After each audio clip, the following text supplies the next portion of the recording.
recheado de clássicos de norte a sul do Brasil. Os campeonatos estaduais estão no início, por isso mesmo, os pontos perdidos agora vão fazer muita falta lá na frente.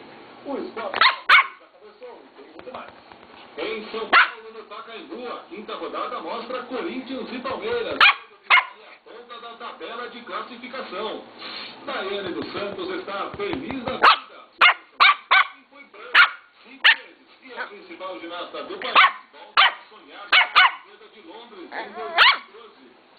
E está chegando a hora. Enquanto os Jogos Olímpicos de Vancouver não começam, brasileiros se divertem nas montanhas canadenses. Paulista, um dos bons. Corinthians.